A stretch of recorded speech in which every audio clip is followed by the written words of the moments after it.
नमस्कार. नाथपंथीयांना पाहिलं की त्यांच्या त्या गूढ आणि वैशिष्ट्यपूर्ण रूपाबद्दल नेहमीच एक कुतूहल वाटतं मनात. हो ना, अगदी. तर आज आपण याच विषयावर जरा सखोल बोलणार आहोत. त्यांच्या वेशभूषेमागे म्हणजे वस्त्र आणि अलंकार यांच्या मागे काय आध्यात्मिक रहस्य दडलंय. हो, आणि यासाठी आपण जी माहिती वापरतोय ती नाथपंथातील वस्त्र आणि अलंकार, एक आध्यात्मिक रहस्य, यावर आधारित आहे. आपलं उद्दिष्ट काय, तर ही जी बाह्य प्रतीक आहेत, कपडे, दागिने, ती त्यांच्या साधनेचं, त्यागाचं आणि योगमार्गाचं प्रतिनिधित्व नक्की कसं करतात हे समजून घेणं. सुरुवात त्यांच्या वस्त्रांपासून करूया का? म्हणजे त्यांच्या वेशभूषेतला तो साधेपणा पटकन लक्ष वेधतो, आणि विशेषतः तो गेरू रंग. काय आहे यामागे? गेरू रंग हा, तर तो वैराग्याचं प्रतीक आहे. पण म्हणजे तो फक्त रंग नाहीये. अच्छा. हो, हा रंग निवडण्यामागे सांसारिक मोहमायेपासून पूर्णपणे दूर होण्याची इच्छा आहे आणि साधनेसाठी सगळं समर्पण. हे फक्त बाहेरून दिसणारा त्याग नाही, तर आतल्या स्थितीचं ते प्रतीक आहे. आणि त्यांचे कपडे तेही अगदी कमी असतात. म्हणजे लंगोटी, धोतर, एखादा अंगरखा, खांद्यावर उपरणं, इतका साधेपणा. बरोबर. हा साधेपणा म्हणजे भौतिक जगाचा, इच्छांचा जाणीवपूर्वक केलेला त्याग. कमीत कमी गरजा ठेवायच्या. म्हणजे ऊर्जा फक्त साधनेसाठी वापरायची. अगदी. ऊर्जा फक्त आत्मिक उन्नतीसाठी, योग साधनेसाठी वापरायची. ही वस्त्र म्हणजे एक प्रकारे सतत आठवण करून देणारी खूण आहे त्यांच्या मार्गाची. कळलं. आणि वस्त्रांसारखेच त्यांचे अलंकार, ते फक्त शोभेसाठी नसतात असं म्हणतात. मग काय उद्देश असतो त्यांचा? त्यांचा मुख्य उद्देश म्हणजे साधनेचं आणि आपलं जे ध्येय आहे त्याचं स्मरण ठेवणं. स्मरण? हो. म्हणजे गळ्यातली रुद्राक्षाची माळ असेल किंवा कधीकधी हाडांची माळ पण असते. हातात कडा, बाजूबंद, हे फक्त अलंकार नाहीयेत. मग काय आहेत? ही शिस्त आणि मार्गावरची निष्ठा यांची प्रतीकं आहेत. एक प्रकारची ओळखच की मी शिवपंथाचा साधक आहे. ओळख. आणि या ओळखीचा एक महत्वाचा भाग म्हणजे त्यांच्या कानातल्या मुद्रा. बरोबर? अगदी बरोबर. त्यामुळेच त्यांना कानफटेनाथ असंही म्हणतात. हो, ऐकलंय.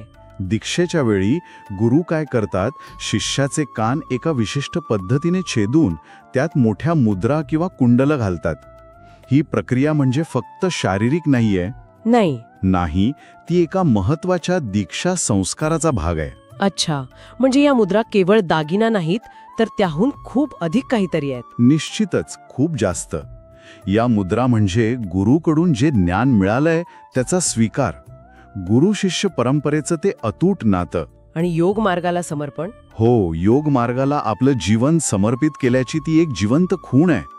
हे घालणं म्हणजे स्वतःला त्या परंपरेशी कायमचं जोडून घेणं आहे. आणखी एक वैशिष्ट्य म्हणजे शरीरावर लावलेलं भस्म आणि कपाळावरचा तो तिळा, त्रिपुंड म्हणतात त्याला. हो, त्रिपुंड आणि भस्म.